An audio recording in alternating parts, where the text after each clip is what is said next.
नमस्कार, इस खास पेशकश में आपका स्वागत है। मैं हूं आपके साथ ऋषभ राय। आज बात करेंगे छत्तीसगढ़ में आरक्षण पर मिली राहत पर हो रही सियासत की। छत्तीसगढ़ सरकार को सुप्रीम कोर्ट से बड़ी राहत मिली है।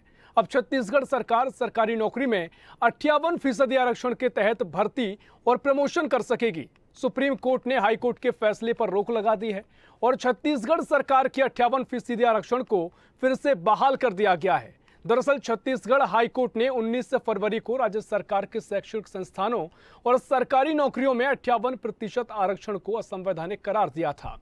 पूरा मामला साल 2012 का है, जब प्रदेश की तत्कालीन बीजेपी सरकार ने अनुसूचित जनजाति को 32%, 12% अनुसूचित जाति और 14% अन्य पिछड़ी जातियों को आरक्षण देने का प्रावधान किया था, जिससे हाई कोर्ट ने असंवैधानिक करार दे दिया था। छत्तीसगढ़ हाई कोर्ट के फैसले को चैलेंज करने वाली इस याचिका पर सुप्रीम कोर्ट ने फैसला दिया है।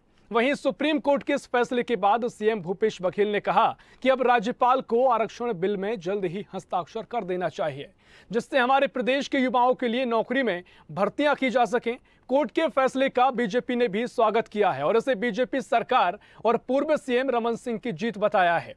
कुल मिलाकर सुप्रीम कोर्ट के इस फैसले के बाद अब श्रेय लेने की राजनीति शुरू हो गई है। इस मामले पर चर्चा करेंगे, सवाल भी लेंगे। इससे पहले सुनिए क्या कहा सीएम भूपेश बघेल और बीजेपी नेता विष्णुदेव साय ने। देखिए, जो पुराना जो व्यवस्था था और पिछली सरकार ने हाई कोर्ट में ठीक से अपना पक्ष नहीं रखा था। 2012 का केस था और उसमें उसको खारिज किया गया क्योंकि डॉक्यूमेंट थे नहीं। और जब हम लोग इसको फिर उस निर्णय को सुप्रीम कोर्ट में चुनौती दी तो आज स्टे मिला है। मैं समझता हूँ कि इससे अब भर्ती इसमें खुलेगी। बहुत सारे विभागों की भर्तियाँ रुकी हुई थी, अब इसकी शुरुआत हो जाएगी। मध्य प्रदेश के समय जो आरक्षण था वो लागू हो गया था, तो उसे हमने उस फैसले को सुप्रीम कोर्ट में चुनौती दी थी और उसमें एक बड़ी राहत मिली है। तो छत्तीसगढ़ के युवाओं के लिए ये बड़ा लाभदायक होगा। देखिए, आज बड़ा हर्ष का विषय है कि जब छत्तीसगढ़ में 15 साल हम लोगों की सरकार रही तो एसटी को 32%, एससी को 12%, ओबीसी को 14%, कुल मिला के 58% का आरक्षण था। ये 15 वर्षों तक था। लेकिन जब कांग्रेस पार्टी की सरकार आई तो एसटी का आरक्षण 32 से 12% घट के 20% हो गया और एससी ओबीसी का भी हुआ। और इसको आज माननीय उच्चतम न्यायालय ने इसमें निर्णय नहीं होते तक स्टे दे दिया है कि जब तक निर्णय नहीं होगा तब तक 58% का आरक्षण कायम रहेगा। एक खुशी की बात है और माननीय उच्चतम न्यायालय का हम स्वागत करते हैं। सुप्रीम कोर्ट में जो रोक लगाई गई हाई कोर्ट में, उसको उन्होंने निरस्त कर दिया और ये उसमें निर्णय आया कि अब तत्काल भर्ती की प्रक्रिया करे और जो 58% जो पारित किया गया है वो वैध है। हम उनका स्वागत करते हैं। इस बात को लेकर के पहले भी हम लोग बोल रहे थे कि बहुत सोच समझ करके इसको पारित किया गया है, लेकिन विघ्न संतोषी लोग रहते हैं और उसको चुनौती दी। लेकिन कोर्ट ने उसको आज सुप्रीम कोर्ट ने साफ साफ कर दिया और साफ साफ करने के बाद में अब हमारे जनजाति समाज को 32% जो आरक्षण दिया गया है उसका लाभ मिलना आज से शुरू हो गया है। और मैं समझता हूं कि पूरे छत्तीसगढ़ के लोग इसका स्वागत करेंगे और मैं उसका बहुत स्वागत करता हूं। एक प्रकार से डॉक्टर रमन सिंह के जीत है कि जिन्होंने जो पारित करवाया और निर्णय लिया था, आज सुप्रीम कोर्ट ने उस पर मुहर लगा दिया। तो आरक्षण के इस मामले को लेकर सुप्रीम कोर्ट ने फैसला सुनाया है। वहीं सीएम भूपेश बघेल ने कहा है कि राज्यपाल को आरक्षण बिल में जल्द ही हस्ताक्षर कर देना चाहिए, जिससे हमारे प्रदेश के युवाओं के लिए नौकरी में भर्तियां की जा सकें। कोर्ट के फैसले का बीजेपी ने भी स्वागत किया है। इसे बीजेपी सरकार पूर्व की रमन सरकार की जीत बता रही है। कुल मिलाकर इस मामले को लेकर अब श्रेय लेने की राजनीति हो रही है। चलिए इस पर और भी चर्चा कर लेंगे। मेहमानों की ओर रुख करते हैं। इसी पूरे मसले पर चर्चा के लिए हमारे साथ कांग्रेस से प्रवक्ता अजय गंगवानी जी जुड़ गए हैं। बहुत स्वागत है सर आपका। साथ ही बीजेपी से यशवंत जैन जी हमारे साथ जुड़ गए हैं। आपका भी स्वागत है सर। जिस तरीके से मामले पर चर्चाएं तेज हुई हैं, सबसे पहले मैं बीजेपी से यशवंत जैन जी आपके पास आना चाहूंगा। यशवंत जी, तमाम तरह के सवाल अब किए जा रहे हैं। आप भी कह रहे हैं कि हमारी सरकार के समय ये आरक्षण पेश हुआ था, लागू हुआ था, जिससे भले ही हाई कोर्ट ने इस पर रोक लगा दी थी, लेकिन तमाम लापरवाही इसमें की गई, सही तथ्य नहीं रखे गए, कांग्रेस की ओर से कहना है। क्या कुछ आप पहली प्रतिक्रिया इस मामले पर देंगे यशवंत जी? देखिए, भारतीय जनता पार्टी उच्चतम न्यायालय के इस फैसले का स्वागत करती है और ये इससे सिद्ध हो गया कि भारतीय जनता पार्टी की सरकार ने जो ईमानदारी और सही नियत से प्रदेश के आदिवासी समाज को जो आरक्षण देने का एक कानून प्रावधान किया था 32% का, वो सही था और वो विधि और कानून के अनुरूप था। दुर्भाग्य से कांग्रेस की सरकार से जुड़े लोग, कांग्रेस से जुड़े लोग इसको हाई कोर्ट तक लेके गए, चाहे वो केपी खांडे, पद्मा मनहर और कांग्रेस की सरकार जो दूसरे मामलों में बड़े बड़े वकील खड़ा करती है, वो हाई कोर्ट में अच्छे से अपना पक्ष नहीं रख पाई और हाई कोर्ट में इसके विरुद्ध फैसला हो गया। और कुल मिलाकर ये उच्चतम न्यायालय का फैसला है, भारतीय जनता पार्टी के सरकार के समय लिए गए नीतिगत कानूनी मामले को सही साबित किया। इससे एक नया रास्ता खुलेगा और अब हम तो कहते हैं कि कांग्रेस की सरकार जल्दी जिसे इस सब में कार्रवाई करे, आचार संहिता लगने के पहले जो जो पद खाली हैं उसको भर्ती करते हुए जो छत्तीसगढ़ के हमारे आदिवासी वर्ग और समाज के लोग हैं उनको नौकरी में भर्ती दे। और कांग्रेस की नियत कभी नहीं रही है कि आरक्षण लोगों को मिले, इसलिए ये हाई कोर्ट में कमजोर ढंग से मामले को लड़ा गया। कांग्रेस चाहती थी कि मामला लटका रहे और हम जो इसमें राजनीति करते रहे और किसी को नौकरी न देना पड़े। और एक प्रकार से ये उच्चतम न्यायालय का फैसला भारतीय जनता पार्टी की नेक नियत, कानूनी प्रावधान और छत्तीसगढ़ के प्रति जो हमारी सामाजिक संवेदना है, हमारी जिम्मेदारी, हमारे सरोकार हैं, उसको इंगित करता है। बिल्कुल सर, लेकिन जिस तरीके से ये फैसला आया उसके बाद मुख्यमंत्री ने भी कहा कि अगर ये फैसला आप इसका स्वागत कर रहे हैं, उन्होंने कहा कि तमाम तथ्य आप नहीं रख पाए थे जिसके चलते मामला लटका रहा, लेकिन अगर ये फैसले को आप सही करार दे रहे हैं, आपके श्रेय ले रहे हैं, तो इस पूरे मामले के बाद राज्यपाल से भी हस्ताक्षर करवा दीजिए। जिस तरीके से आरक्षण विधेयक और जो बिल पड़ा हुआ है उसे लेकर भी आप हस्ताक्षर करवा दीजिए। देखिए, आरक्षण का ये जो हम 58% का जो हमारा प्रावधान था वो कानूनी मापदंडों को ध्यान में रख के किया था। माननीय राज्यपाल ने जो जो चीजें का क्लैरिफिकेशन मांगा है उसके पीछे सिर्फ ये भाव है कि कानूनी रूप से कहीं कोई केपी खांडे खड़ा होकर इसको कांग्रेस का चुनौती मत दे और कोई व्यक्ति चुनौती मत दे और चुनौती दे तो कानून के जो है वो मापदंडों में खरा उतरे। इसलिए जो आंकड़े थे, जो डाटा चाहिए था, जो जानकारी राज्य भवन ने मांगी है, उसको कांग्रेस ईमानदारी से उपलब्ध कराए ताकि कानूनी रूप से विधेयक जो लंबित है वो मजबूती से ताकि उसको कोई सुप्रीम कोर्ट तक चुनौती दे तो भी वो कानूनी रूप से स्टेबल रहे। इसलिए राज्यपाल ने उसको जो जानकारी मांगी, कांग्रेस की जिम्मेदारी वो जानकारी उपलब्ध कराए। यानी आपका भी कहना है कि कांग्रेस भी सही तथ्य रखे तो उस पर भी हस्ताक्षर किए जा सकते हैं। चलिए अजय गंगवानी जी के पास चलते हैं।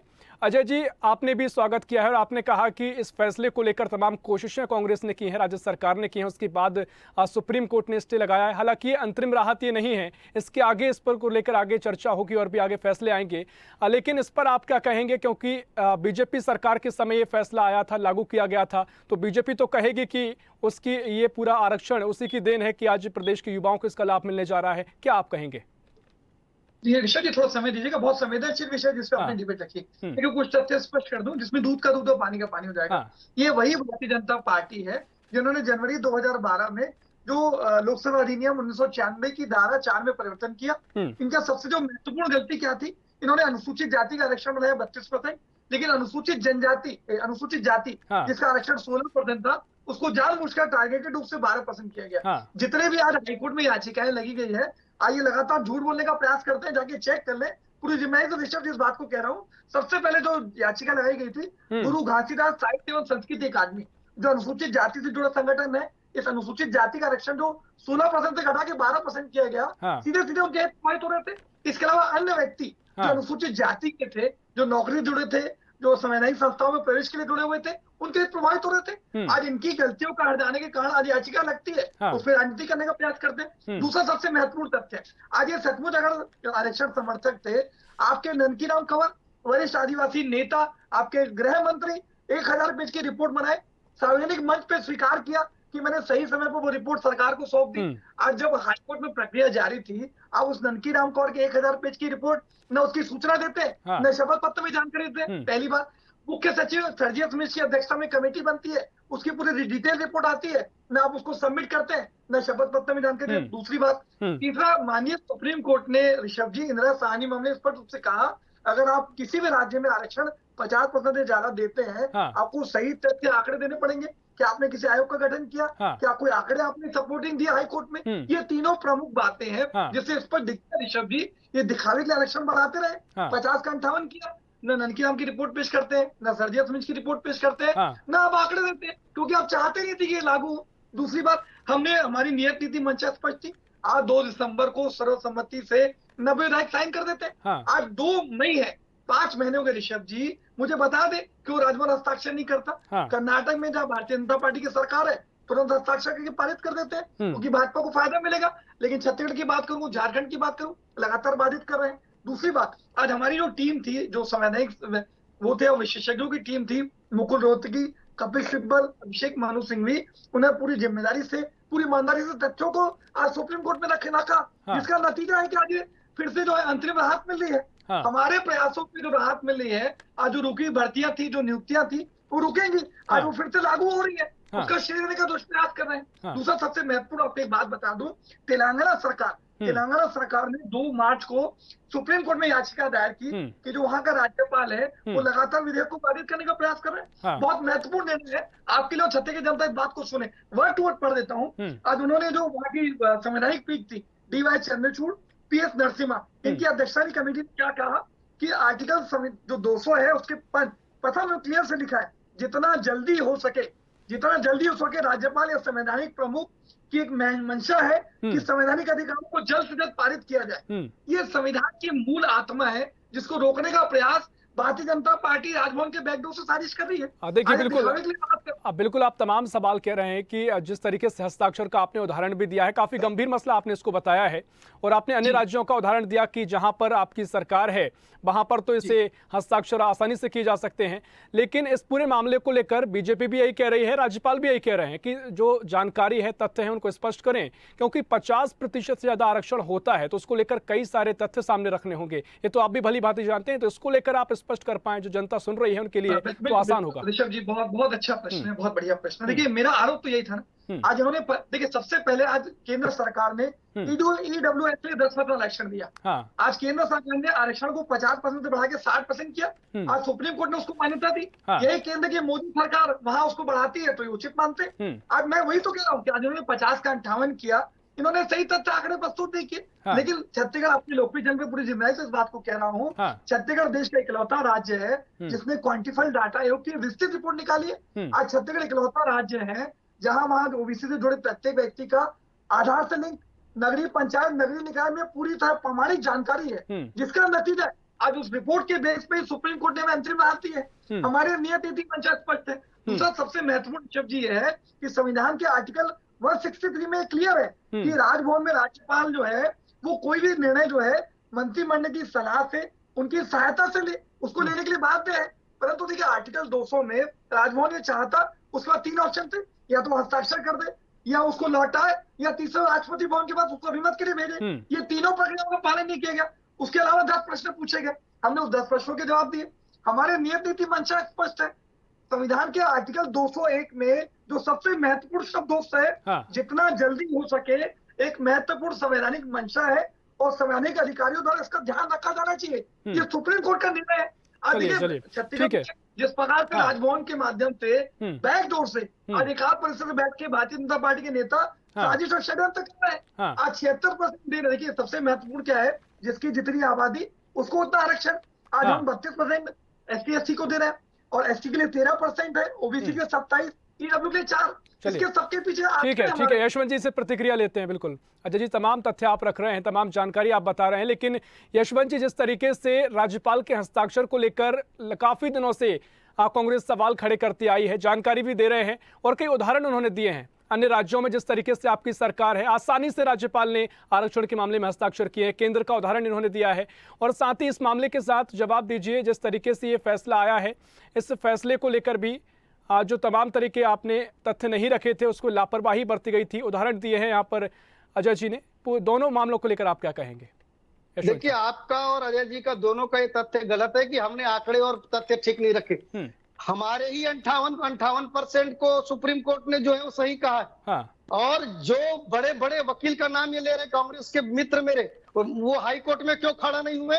आज देखिए, हम अगर गलत तथ्यों पे कानून बनाए होते, गलत तथ्यों की जानकारी के दस्तावेजों को रखे होते, तो आज सुप्रीम कोर्ट जो देश की सबसे बड़ी कोर्ट होती है, कानून पे काम करती है, हमारा देश बिल्कुल वो प्रतिक्रिया अपनी दे ले। बिल्कुल अजय जी आपके पास आऊंगा।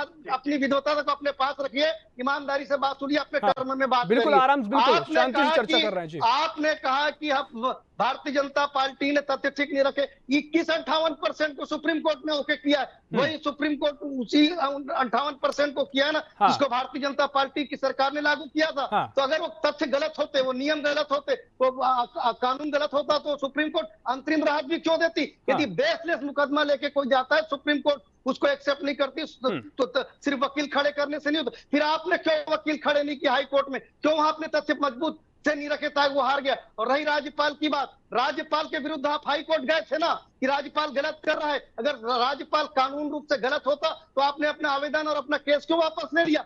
राज्यपाल एक संवैधानिक संस्था होती है, उस पर भारतीय जनता पार्टी का आरोप लगाना और ये कहना बिल्कुल संविधान का आप एक प्रकार से अवहेलना कर रहे हैं। कुछ भी कानून बना के आप कानून के तथ्यों के बिना आप कोई कानून बिल बना के भेजेंगे, राज्यपाल की जिम्मेदारी है कि वो कानून मजबूत, अगर वो छत्तीसगढ़ के आदिवासियों के हित में है तो इतनी मजबूती से कानून बने ताकि उसको कोई कोर्ट में चुनौती दिया जाए तो वो खड़ा रहे। आप उस पर बात करिए, आरोप लगाना अलग बात है। आप कांग्रेस की नियत कभी देश में गरीब और पिछड़े वर्गों को, आदिवासियों अजय जी कह रहे हैं, अजय जी ने ये भी कहा था जी, बिल्कुल यशवंत जी, आपने आरक्षण कम किया था, आरक्षण 58% पेश जब किया गया था, लागू किया गया, तो आरोप कांग्रेस लगा रही है कि जो अनुसूचित जाति का आरक्षण था उसे कम किया गया था। हमने आरक्षण आदिवासियों का, हमने आदिवासियों का आरक्षण जो बढ़ाया, कांग्रेस कहते हैं आदिवासियों को आरक्षण देना उनकी जनसंख्या के आधार पर आरक्षण दिया गया है। ठीक है, देखिए जनता तो ठीक है, सभी आकलन कर लेगी। यशवंत जी आपने अपनी प्रतिक्रिया दी है। जज जी आप कहें, क्या कहेंगे, क्योंकि तमाम आपके सवाल के जवाब भी उन्होंने दिए हैं, जनता वहां की आकलन कर रही है, क्या आप कहेंगे? देखिए, तीन बातें सबसे महत्वपूर्ण है, सबसे महत्वपूर्ण। आप ननकीराम कौर की रिपोर्ट नहीं देते, आप मुख्य सर्जियस मिंज की रिपोर्ट नहीं देते, आप इंदिरा साहनी मामले के सही तथ्य नहीं देते। इसी का नतीजा था कि सितंबर 2022 में हाईकोर्ट ने इसको रोक लगाई। इस सच को, गलती को स्वीकार नहीं कर रहे। ये जानबूझकर की जो लापरवाही है, जो इनकी बदनीति थी, क्योंकि चाहते नहीं कि आरक्षण संशोधन विधेयक लागू हो, पहली बात। दूसरी बात, आपने स्पष्ट प्रश्न पूछा कि आप आदिवासी जाति का आरक्षण आप 16% से घटा के 12% क्यों करते? इनके पास कोई जवाब नहीं है।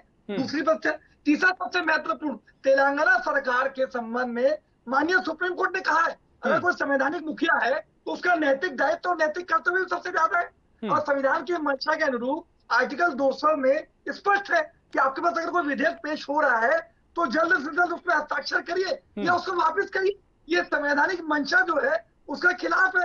आज तेलंगाना में क्योंकि विपक्ष की सरकार है तो वहां बाधित किया जा रहा है। अब मैंने स्पष्ट उदाहरण दिया कि छत्तीसगढ़ में 5 में होते, आप साइन नहीं करते।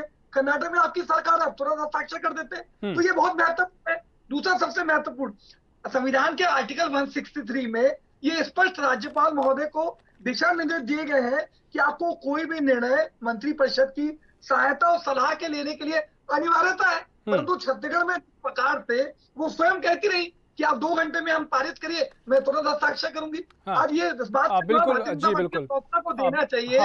अच्छा जी, बिल्कुल समय की हमारे पास बहुत कमी है और इस डिबेट को हमें यहीं रोकना पड़ रहा है। बहुत शुक्रिया आप दोनों मेहमानों का इस चर्चा में जुड़ने के लिए। तो आरक्षण और राहत पर सियासत जारी है। फिलहाल के लिए इस खास पेशकश में इतना ही, और भी खबरों के लिए देखते रहिए स्वदेश न्यूज, सबसे पहले देश।